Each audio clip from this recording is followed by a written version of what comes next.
So talk to me about the Wheel With Me Foundation. Wheel With Me Foundation is my nonprofit. Our sole goal is to serve the independence of wheelchair users. My personal goal with Wheel With Me Foundation is to build a transitional community to help integrate wheelchair users into independence. Mm-hmm. So essentially, it would be wheelchair users taught how to be wheelchair users by wheelchair users. Right now, every quarter, we host an empowerment week that is completely free to the wheelchair using community. And what it is each night there's a course taught to them. So we have growth mindset, nutrition. This next one, I'm trying to get somebody to do budgeting.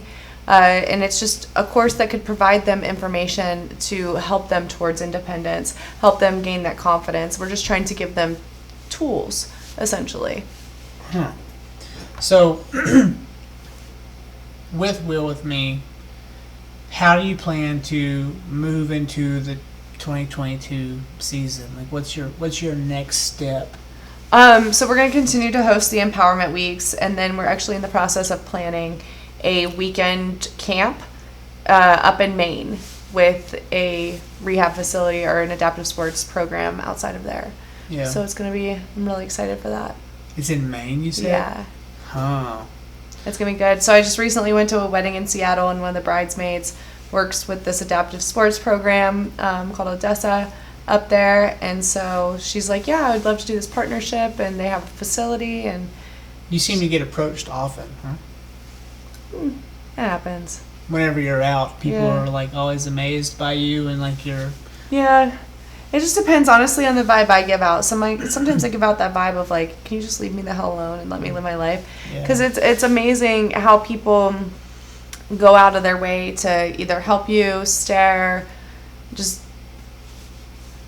people get weird. Mm-hmm. The wheelchair makes people weird, and I'm like, hey, I'm a human being, y'all. I just use wheels to get around. Well, everyone expects someone in a wheelchair to be mangled in some way, have some type of, detached limb, and you seem to be with it. You even have your figure, and you're in shape, and it looks like you use your legs every day without gawking. Right.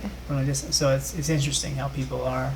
I mean, two, I think it doesn't help that typically when I'm out, I'm in a sports bra and leggings or a sports bra and shorts. Like, I'm always in workout gear because usually when I'm out, it's because I'm going to or from the gym and then to the grocery store or whatever it is. And so, I think that my the way I dress probably doesn't help either. But it's really interesting to me. Like, the other day I was pumping gas and I'm back in my car. I'm taking the wheels off my chair, getting ready to lean down and grab the main piece of the frame.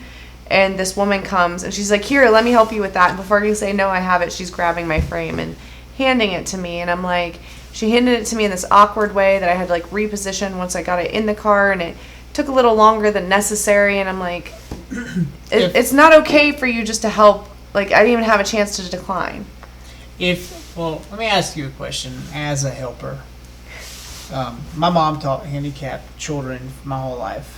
And I've always been around handicapped children, and I've always been asked to help. And so when I see someone in a wheelchair or in a decrepit state of some kind, an elderly person with a walker or whatever, I always try to lend a hand. Is there an appropriate way to approach you or someone like you? And don't.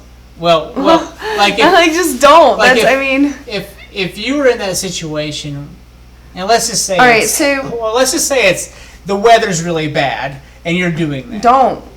It's still what happens is when you lend your hand, you have no idea how to take my chair apart. You have no idea about the pieces. You have no idea how my chair needs to go in the car for me to be able to get it. You have no idea how it goes together. So 9 times out of 10 when somebody helps, you cost me more time. If someone came up to you and didn't grab anything, and I'd be like, "Thank you," and just said, "No, thank you." Do you mind if I help you? I'm good, thank you. And then that's all. I appreciate your offer. Thanks. No, thank you.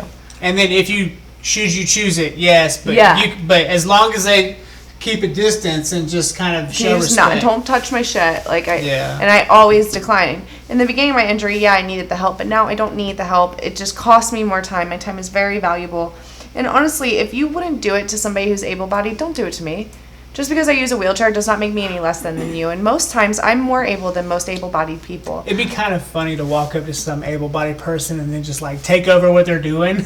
Like sometimes Yeah. I do that. I'll be like, "Oh, let me get the door for you." Like just because it's Yeah. just so ridiculous the way people go so far out of their way just because you're in a wheelchair. Like What do you think that is? Is this- Insecurity, their view of my life based on their opinion of Is it some and their form ignorance. of weird guilt? It's Or, no, it's just ignorance. Okay. Hands down, I think it's ignorance. I grew up same as you though. Like I worked with a special needs class, and I will say there's a big difference in somebody that has a mental disability and Okay. somebody with a physical disability. Because my cognition is 100% here. I have a brain injury and I'm still 100% here. Well, you know my work with Dominic, and you know his brain. He's a genius, Right. literally, and he just has no use of his. And so someone always has to help him, and the toll that I've seen that take on him over the last 37 years is just I can't even imagine. daunting.